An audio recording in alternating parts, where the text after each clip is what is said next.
Hello everyone, কেমন আছে তোমরা সবাই? দেখো কি অবস্থা, চারিদিকে শুধু জল আর জল। তো আমরা যাচ্ছি জল দেখতে। অনেক দিন ধরে ভাবছি যে জল দেখতে যাব জল দেখতে যাব, কিন্তু যাওয়াই হচ্ছে না। তো সবাই বলছে নদীর জল বাড়ছে, তো আজকে বেরিয়ে পড়লাম। আমরা এখানে তিনজন আছি, তিনজনে যাচ্ছি জল দেখতে।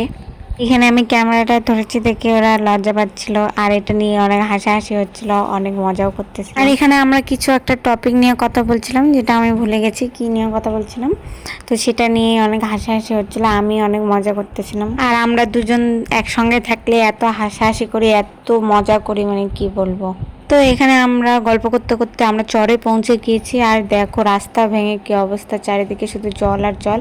আর এদিকে পুরো রাস্তাটা ছিল, ওটা জলের স্রোতের জন্য ভেঙে গেছে। আর ওটা হচ্ছে নদী ছিল, কিন্তু এখানে বোঝাই যাচ্ছে না যে কোনটা নদী আর কোনটা চর। ওইটুকু জায়গা শুধু বাকি আছে, ওইটুকুতে জল ওঠেনি, তাছাড়া পুরো চরটাই ডুবে গেছে। আর আমাদের এদিকে যেহেতু কম বেশি সবার বাড়িতে ছাগল গরু আছে, তো এখানে কিছু লোক ওই পারে গেছিল নৌকা দিয়ে ঘাস কাটতে। ঘাস কাটা যেহেতু শেষ হয়ে গেছে, এখন ওই নৌকাটা এই পারে দিয়ে গেল।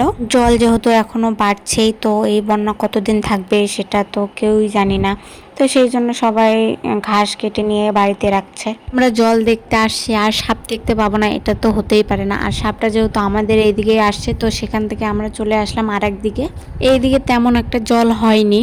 তো এখানে চারদিকটা দেখছিলাম, কিন্তু দেখো ওরা দুই ভাই বোন কিছু একটা মানে দেখছে। তো এখানে আমি ওদেরকে বললাম এই একটু হাই করে দিই, তো ওরা একটু হাই করে দিল। তো আজকের ভিডিওটা এখানেই শেষ করলাম। আমার ছোট্ট মিনি ব্লগটা কেমন লাগলো অবশ্যই কমেন্ট করে জানাবে।